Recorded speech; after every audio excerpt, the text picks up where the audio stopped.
like what Stanley have said. First time I heard the speaker, I was so critical, to say the least. Because, can you believe, like, I was just invited by a stranger and then asked me to attend the Christian Life Seminar during that night. And the first time that I heard from the speaker on that day is that, welcome to our 16 weeks Christian Life Seminar. Crazy. 16 weeks. That's a long time. And you really have to invest, you know, on that. But the thing is that Christian Life Seminar over the years has evolved. And it is now for 6 weeks. We were able to compress it. So this seminar itself will run for about 6 Sundays. And I know it still is a long, long time. 6 weeks is a long time. But one thing that probably can help you to probably have a different perspective if the seat is getting a little hot right now for you, I'd just like to show you one of my favorite paintings here. This is a painting called The Light of the World. And according to the artist of this painting, his name is William Hunt. This was painted way back in 1853. It's actually based on one of the verses in Revelation, chapter 3, verse 20. And it says, "Here I am, I stand at the door and knock. If anyone hears my voice and opens the door, I will come in and eat with that person, and they with me." And according to the artist of this painting here, it is very symbolic of the Lord itself knocking on the door of our hearts. And there is something peculiar on this painting. If you will notice, the door is closed. Jesus is knocking on the door, and the door is surrounded by twigs. It seems to be an old door that hasn't been opened for a long, long time. The Lord is holding a lamp, which signifies light. But the most peculiar part of this painting is that, if you will notice, the door doesn't have any knob. You will not be able to open it from the outside. And according to the artist, since it represents our hearts, the owner of the heart is the only one who can open the door from the inside.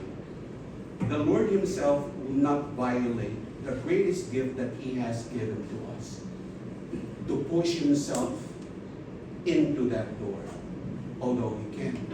And that is the gift of free will, which distinguishes us from other life forms. That's why humans are the highest form of beings in this world. And today, as we continue with our Christian Life Seminar, if you think that 6 weeks is too long, maybe I can request you to open the door for about an inch today, and let us accept that knocking of the Lord. You know, if today you hear his voice, harden not your hearts. And if you can open that door by about an inch, maybe we take the first step into allowing a little light inside our hearts right now. So, okay, continuing with the CLS. You know, way back in 1958, there's this nationwide survey that was conducted in the United States. And it actually asked public school teachers the general question, what are the main problems of your students?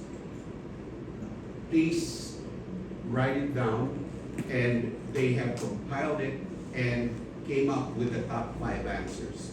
And the top 5 answers that came out were: they're not doing their homework, not respecting property, leaving the lights and windows open, throwing speedballs during class, and running through the hallways.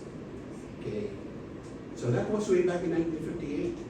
A generation later, 30 years later, they conducted this survey once again and compiled the top 5 answers.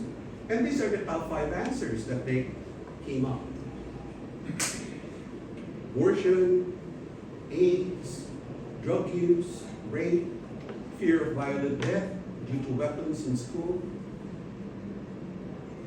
And of course, I think since this was done way back in 1988, I think it's high time that probably they conduct another survey, because it's another 30 years already. And I'm just wondering, what will be the top 5 answers that will come up? Now, the first time I saw this, I actually said to myself, "Dear Lord, if any of my 4 children will be committing any problem in school or experiencing any problem, please give me all the 5 on the right side. Those problems on the right in 1958, but not even one on the left side." And I guess those of you who are parents or teachers right here, soon to be parents, I'm sure that you're going to agree with me and wonder probably at this very moment, I wonder what will be the top 5 answers if we make this survey again this year. Very interesting. But there is a bigger picture to it now. When we look around us, what is happening to our world? You just have to turn on your television right now. And when you turn on the TV, watch, listen to the news, what do you see? There are wars, all over happening. Non-stop war, especially in the Holy Land, in the birth of Jesus himself. It has been there since time immemorial. Where else? In Ukraine, even here in Asia, all around Asia. We have wars here. In Europe. And the victims are always those who are weak, those who are unprotected, especially children, of course, women. And we all know that wars it happens because of different reasons. People wage wars for economic reasons, for religious reasons, social, political issues. And wars is just a tip of the iceberg. There's also poverty when we look around us. And when we talk about poverty, just like what the Lord has said today, the Spirit has come upon me and I have been anointed to bring glad tidings to the poor. Jesus himself is not just talking about people who are saddled in financial difficulty or material poverty. Of course, the Lord himself is also talking about people who are suffering from spiritual poverty. People who have turned around from the faith.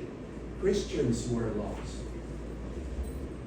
People who seem to have been forgotten by society. Those who are ostracized. Those who are very sick, who are not even taken care of by their family members. I know a lot of them. We've been to a lot of places like that here in Thailand. And as what Mother Teresa would say, if you're going to think about it, the greatest poverty that is probably happening in the world today is the poverty of indifference.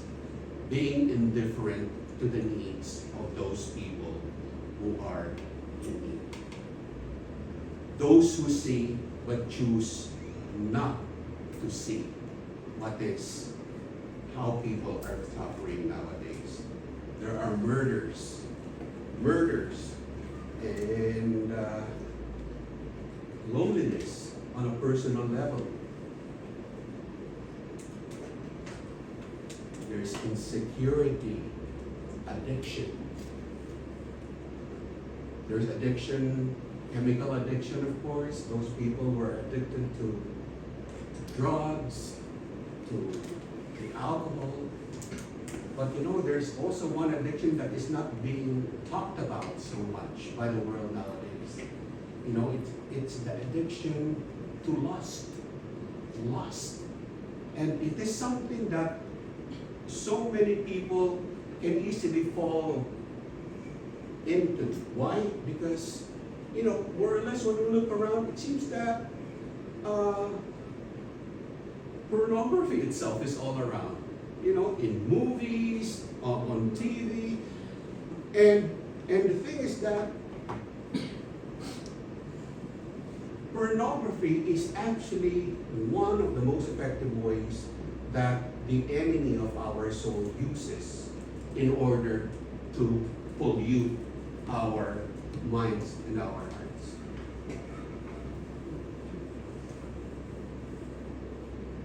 The industry, the pornography industry itself, is actually a $6 billion industry. 6 billion a year. And most of these companies that offers poverty, they offer it for free. And still, they earn from advertisement from all of this. And you know what? There's one very interesting information that I just read last night. You know who are the biggest consumers of pornography in the world? You know?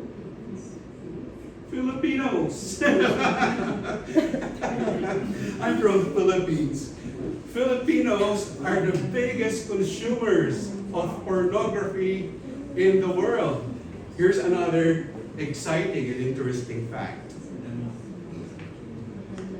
53% of these consumers are females. Wow! 47% are males. Ooh. So what am I trying to say here? The thing is that, yes, we know that internet is just there. You know, sometimes, you know, we think that it's harmless when we visit some websites, you know, especially it's free. Let me try it. Let me see it. But I always say, you know, it's not the websites that you visit when you are at home and when we are with your family. It's the websites that you visit when you are all alone, especially with your phone. Those are the websites that really matters. And that's what actually can determine if you're actually addicted to that kind of stuff. You do it usually in private. Okay? So, next one. What are the main problems of the world at the moment as well? The open assault on the family. I myself personally think that one of the greatest aberrations that have been pushed by this world to many people nowadays, especially among families, that affects families, is confusion. Confusion about genders. I myself think that, personally think that there are only two genders also. But over the years, you know, especially in social media, Even Facebook itself said that, no, you can actually choose from 64 genders here. We have a list. And if you are like a teenager, say even like a 12-year-old boy who's visiting Facebook and then see that there are actually 64 choices for you, it is, I always thought I'm a boy, I'm a male, but what's this, what's this, what's that, what's that? You know, they always say curiosity kills the cat. And teenagers are very functionable, and they are the primary targets actually of this kind of should we say agenda that is pushed to them. And nothing is held sacred anymore, so it seems, you know. They say that men can be pregnant now, men can have periods, they're putting like tampons in men's room. It's happening all over the world. When I visited Spain a couple of years ago, it's there, you know, men's toilet, they have tampons in there. And I said, ooh. So the thing is that the family itself is being challenged as an institution. That is one of the biggest challenges that is happening. It is being redefined. The world is trying to redefine the family. And through the media itself, mainstream media, social media, they're saying that two men, if you adopt a child, you can call yourself a family. Okay? Two women, you can adopt a child, you're a family. Two men and one woman, you get a child, you are still a family. Get a dog, you are a fur parent. Okay? It's a family as well.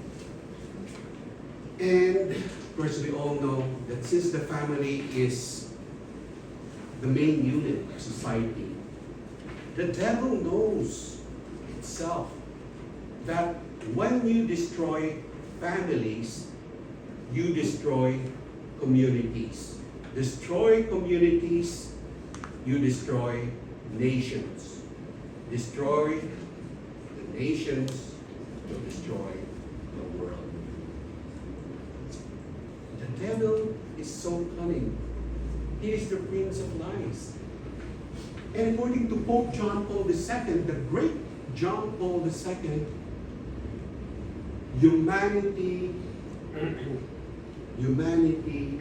actually goes by way of the family. Whatever happens to families in this world is the direction that families will also go through. Next, there is also a direct war on our faith. You know, I listened to one of my friends in the office, and he told me, you know what? There's only one political incorrect thing in this world that is accepted by most of this world.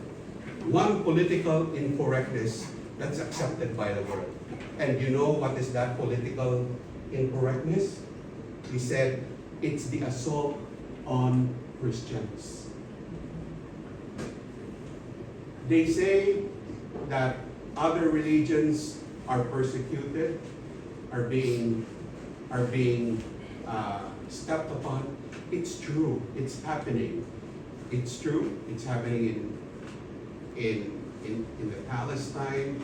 Wherever you go, Muslims are also like very much persecuted. But according to Pew Research, it's one of the most I think authoritative source of information when it comes to religious data. They say that up to this moment, Christians are still the most persecuted people in the world. Christians. And I'm talking about Christians, of course, like I know a number of them, those from South Asia, from Pakistan, from Sri Lanka, from India, from China.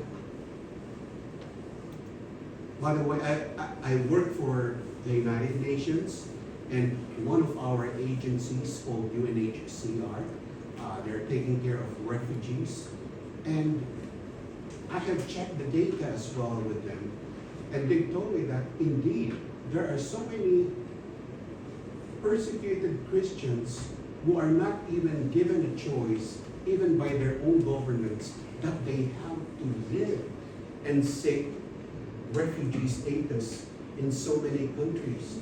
And I think this country is actually one of the places that usually persecuted Christians from the Middle East and South Asia choose to go.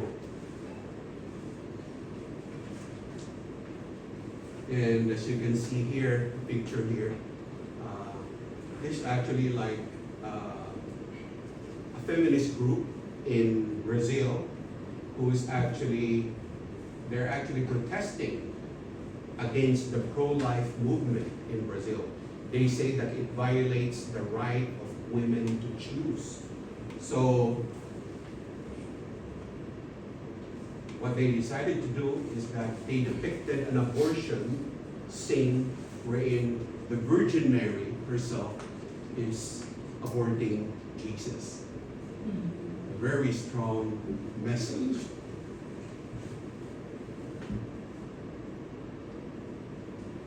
Yes, we can think and ask ourselves, has God given up embracing humanity? What is happening to this world? I thought that God's love is eternal. Why is He letting a lot of these things happen into our world?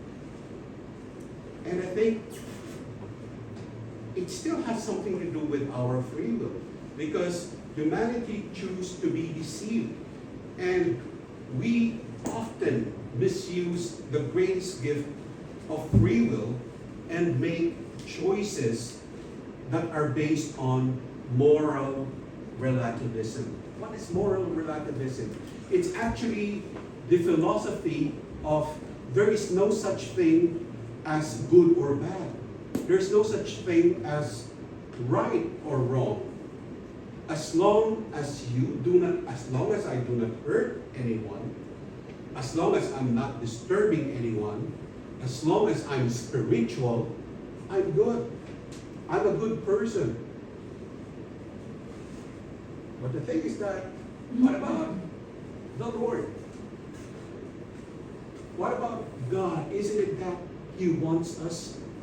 We were created after His image, and He wants us to be exactly like Him. It is hard, we know, but the thing is that we are chosen to be His and eventually come face to face with Him one day when our little journey here on earth is finished. Now, I would say that the world right now is drowning in a tsunami of evil. Many Christians have turned away from the authentic faith, and the choices offered by the world attracts the modern man's need for quick fix, instant gratification. That's what turns on many people nowadays. Instant gratification. I want it now. You know? But the thing is that the Bible says what good it is for man to gain the whole world and in the process lose his soul. What good it is for a man to gain the whole world and in the process lose his soul.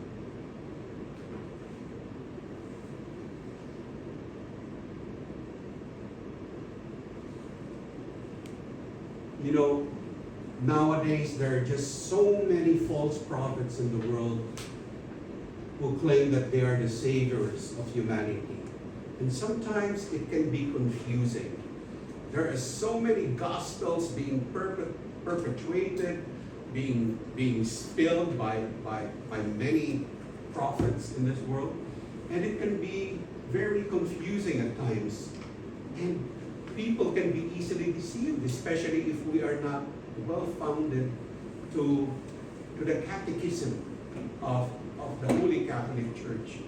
And we cannot overcome what the world pushes to us easily.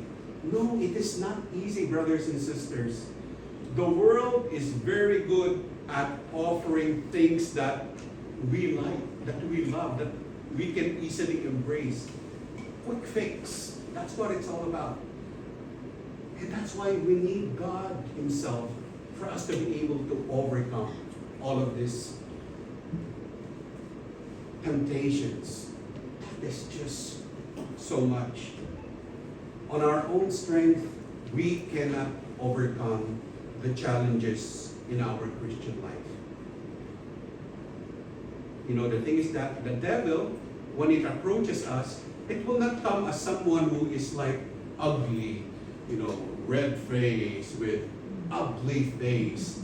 You know, the devil is just so wise, and that's why many people don't believe in it anymore.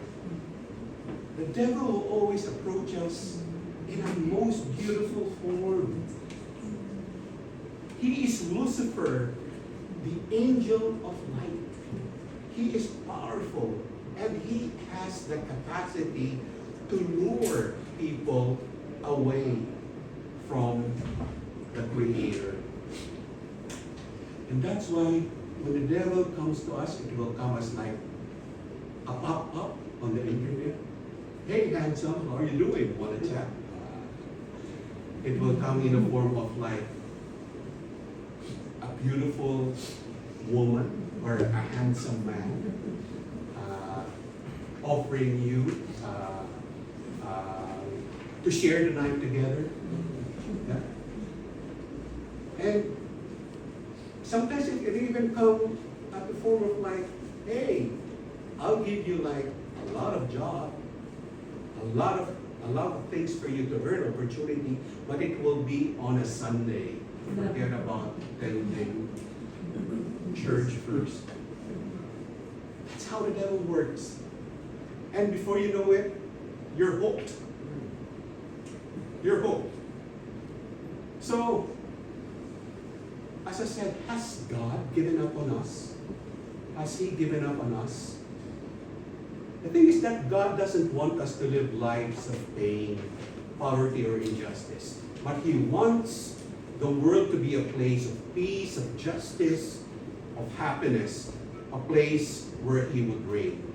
He wants us to live a life of freedom, dignity, peace, and happiness, wherein our focus is always on the destination. What is our ultimate destination? It's heaven, brothers and sisters. It's not 6 feet under the ground. It's heaven. And God created us for heaven and not for this world. So, if God wants us to return to our true home, we may ask, how? How will we be able to do that? Of course, His promise for us is to inherit His kingdom, and an everlasting life is continuously being offered to you and me.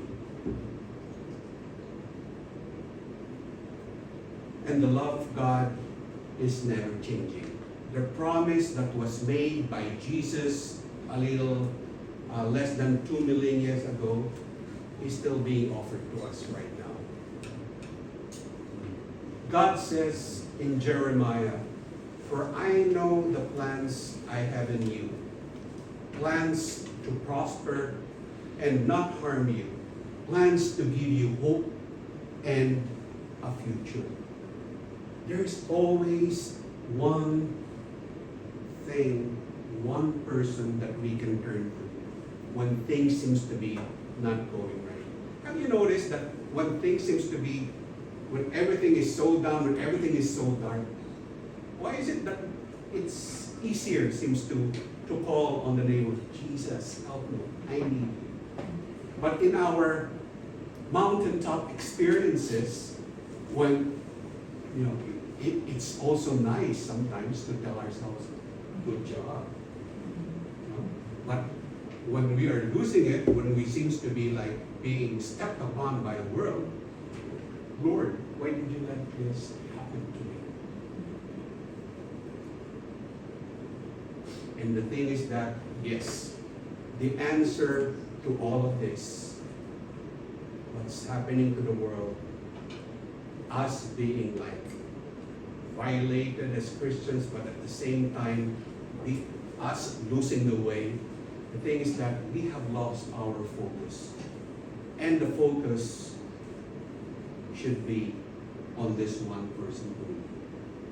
Jesus, our Lord, Savior, Redeemer, friend, God, Son of Man. He is the way, the truth, and the life. And today, brothers and sisters, I'd like to tell you more about like what makes Jesus different from all the other historical figures. What makes him unique? What makes him just extraordinary? Now, the thing is that, to start with, as Christians, we derive our identity from a person and one we can be truly proud of. And when we say that we are Christians, of course, it comes from Jesus Christ himself. Christ, I-A-N. Not Chris, yeah. I am nothing without Christ, they say. No? And for some people, or for many depictions that was made about Christ, books, movies, you know, they show Christ as the epitome of human sensitivity. In this movie, I don't know if some of you are familiar with this, it's a musical, it's called Jesus Christ Superstar. Christ is depicted here as someone who has a crisis of identity, someone who don't know who he is. And at the same time, he's depicted in this musical as a socio-political revolutionary. And that's where like some ideals, social ideals that's popular in Latin America came from. The theology of, what do you call that?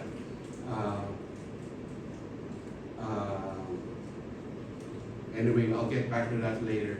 But it's actually based on the teaching that Jesus is actually a socio-political revolutionary. There are also people who would say that Jesus is not human, he's only God.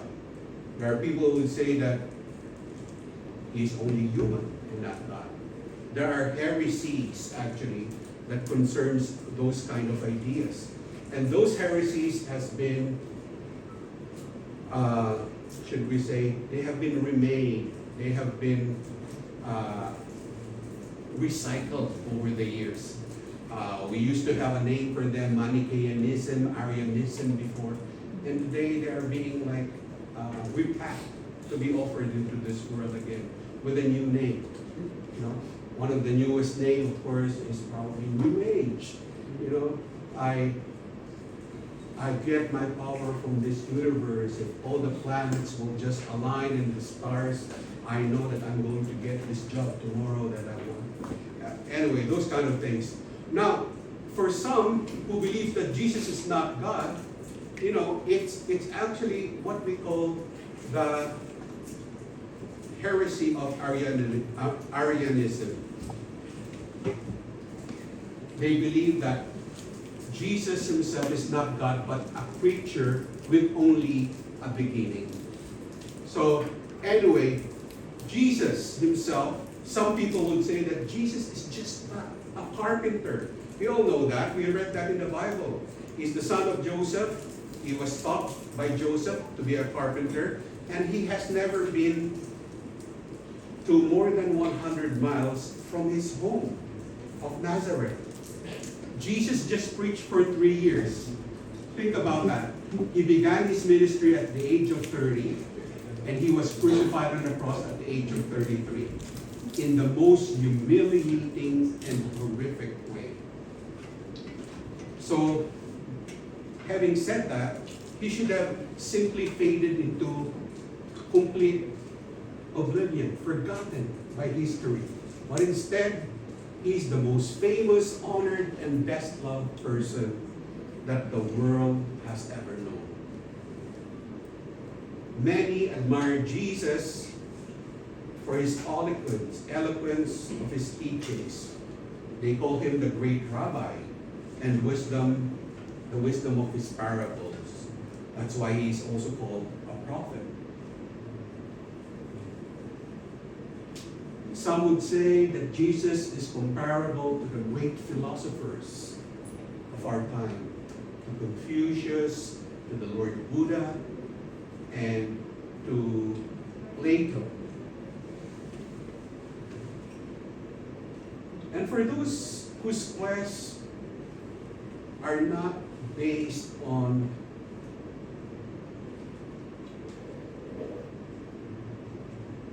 Christian teachings, I would say that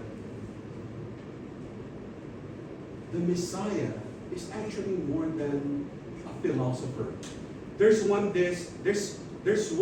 very brilliant high priest who have told me before that he said that Buddha is actually a very great person. He's a very good person.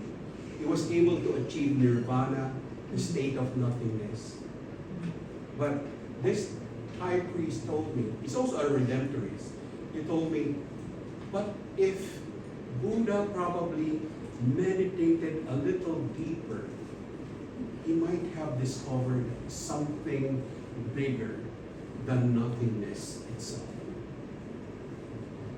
It made me think. And I said to myself, there might be some truth to us, and probably for us Christians also. It's something that we are called upon to do. Let's just not be satisfied with what we hear every Sunday, attending Mass every Sunday. There's more to Christianity, to Catholicism, that we can learn more and be proud to be a follower and disciple of Jesus Christ. Some people would say that Jesus is a miracle worker, someone who can calm storm, someone who can cure illnesses. He has a very attractive personality, warm, personal, dynamic, and he's a major attraction of the times. People were constantly amazed at his teaching and works. Even when he was with his disciples, all they have to do is raise his voice and the waves and the storms were calmed down. At his command, he outwitted the leaders of his time in discussion as a boy of 12. You remember that? When Mary and Joseph were looking for him, and then they found him in the temple preaching and having this conversation with the teachers of the law. And of course, later on in his life, Jesus was able to also deepen his spiritual quest and mission here on earth. He did fast for 40 days and 40 nights in the desert without anything, without taking anything, and he was being tempted by the devil in that desert. And Jesus was able to overcome all of this. And as a matter of fact, that's what he did. He fasted for 40 days and 40 nights in the desert before starting his own ministry, before preaching, before calling his 12 disciples. That's what Jesus did. And some people would say, even the scriptures, that Jesus is a man of extraordinary authority. Even demons fear, and they actually also listen to his command. You remember the possessed man when he said to the demons, "Get out of this man." And the demons, how many demons went out of that man? They went out and then they actually jumped over the cliff. Meaning he left the man at the command of Jesus himself. But at the same time, Jesus, as we all know, is a figure who have shown a lot of tenderness, a lot of love, a lot of personal concern to those people around him. He also experienced anger and grief when his good friend Lazarus died. Jesus also shed a tear for him. When he saw people violating the temple, he has to actually tell them that my Father's house is a house of worship. You get out of here.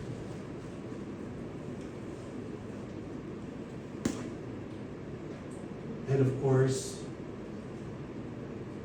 most important thing for us to truly embrace and understand as Christians is that Jesus died at the young age of 33 and preached only for 3 years. How did that happen? 3 years preaching, and then there are more than 2 billion Christians in the world? Last time I checked, it is still the biggest growing religion, fastest growing religion in the world today. Billions claim to be followers of Christ almost 2,000 years after he died. Countless numbers have been martyred, died for their faith for him. The blood of martyrs are being spilled all over the world as I speak right now. People who just say that they will not turn back their faith against their faith and continue to proclaim Jesus even even in the presence of danger, of threats around them. And of course, the book about Jesus himself is still the #1 bestseller of all time. The Bible, the Holy Bible, every year in the Guinness Book World of Records, they always name, since it started, the Holy Bible as the #1 best-selling book in the world. Now, what else makes Jesus so special and quite unique? Well, the arrival of Jesus was pre-announced, and the coming of Jesus was expected. Imagine this. His birth in Bethlehem was proclaimed by the prophet Micah. Micah in chapter 5 verse 2. And Micah actually came 42 generations before Jesus appeared in the Bible. The sacrificial death of Jesus Christ was prophesied in the book of Isaiah.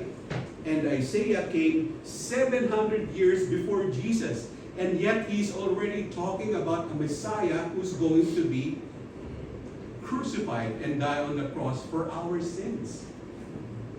In the book of Psalms, his crucifixion was also declared there in Psalm 22:14-18, as well as in Psalm 16:10, wherein his resurrection was prophesied.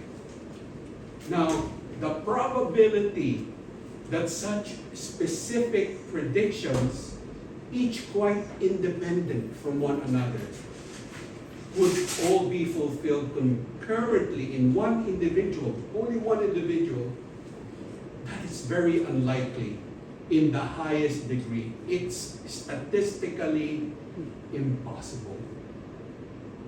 That's just so mind-boggling, brothers and sisters.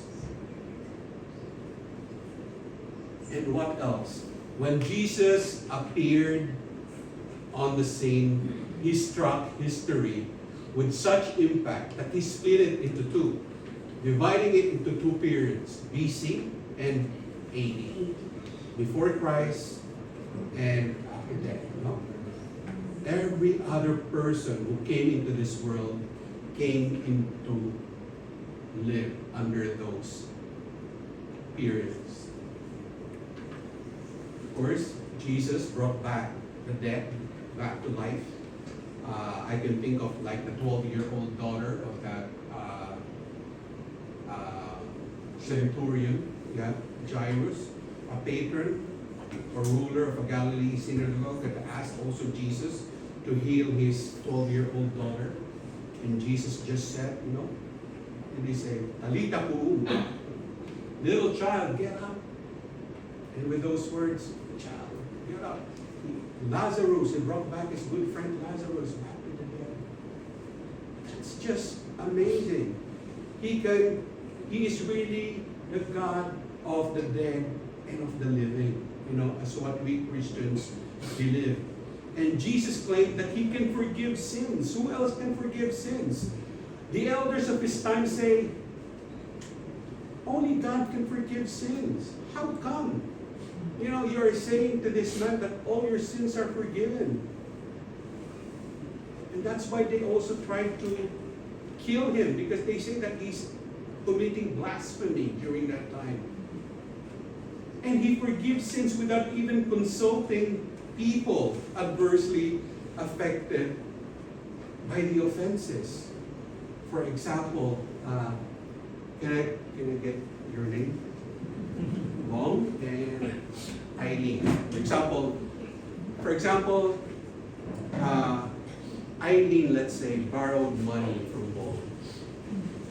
And then, but Eileen just don't have the means to pay that debt to Wong. And at the same time, Eileen started to say that, actually, I didn't even borrow I didn't really borrow money from Wong. That Wong is a very bad person. He's just spreading bad rumors and everything. And the thing is that, Eileen went to Jesus and said, Lord, you know all too well what is happening to me. I just couldn't fulfill my obligation.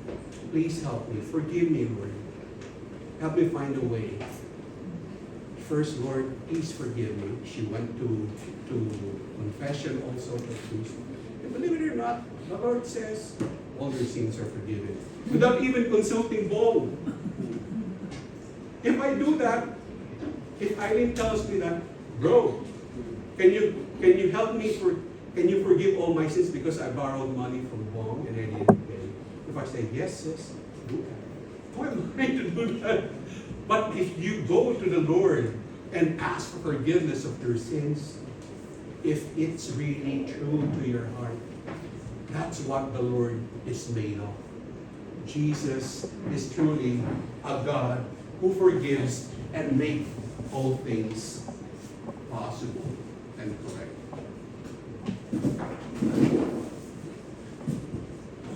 We remember also that thief, the one beside him.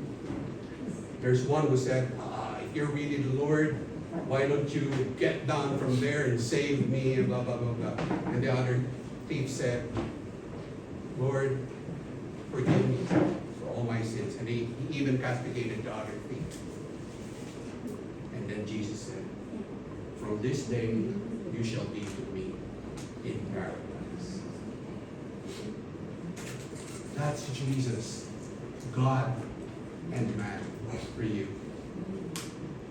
Jesus is a deliverer and savior of humanity.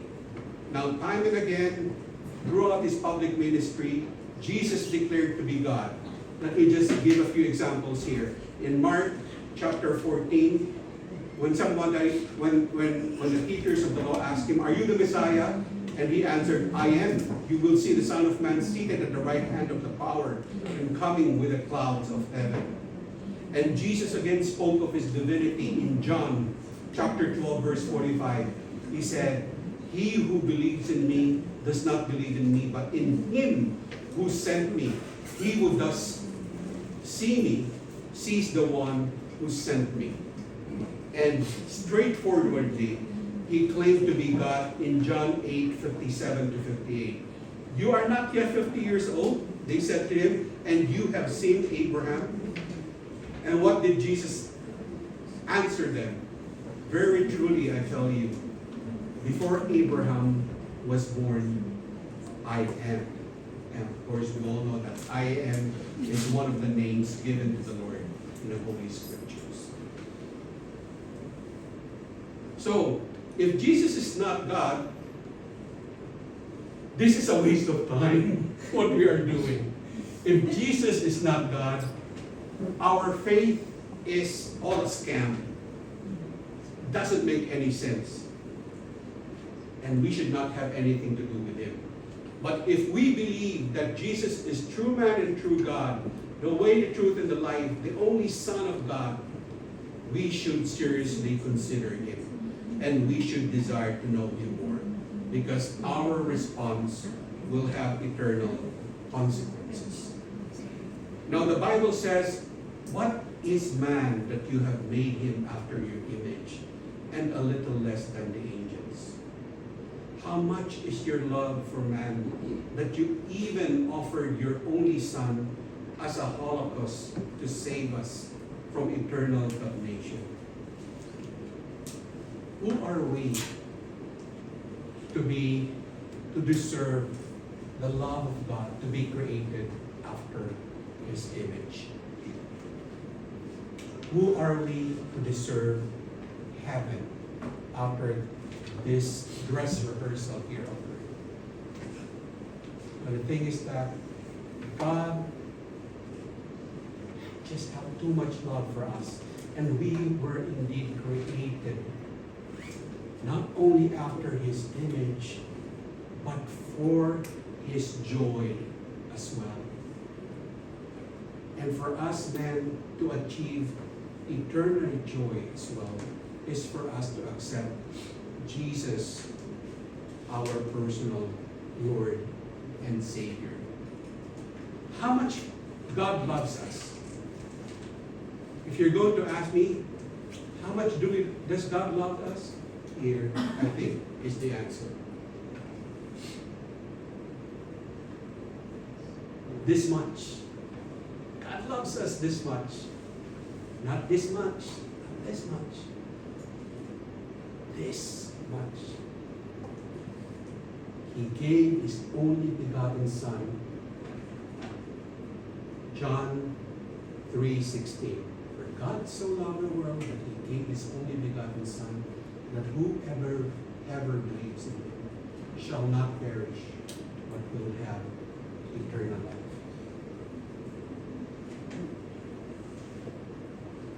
This is the quintessential expression of God's love. And my brothers and sisters, today, that knocking on the door that I've showed you at the beginning of this slide is being enacted in our lives. If you will just allow a little bit of light to get inside that heart of yours and take this 1 week at a time, I assure you, greater things will happen in your life. I am a living testimony of it. And I'd like to leave you with this picture here.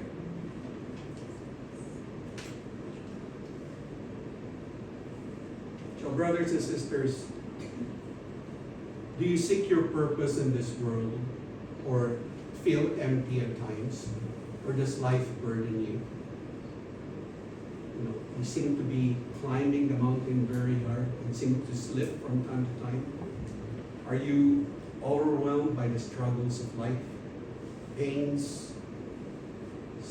Seems to be never-ending worries coming your way. Just keep on climbing the mountain.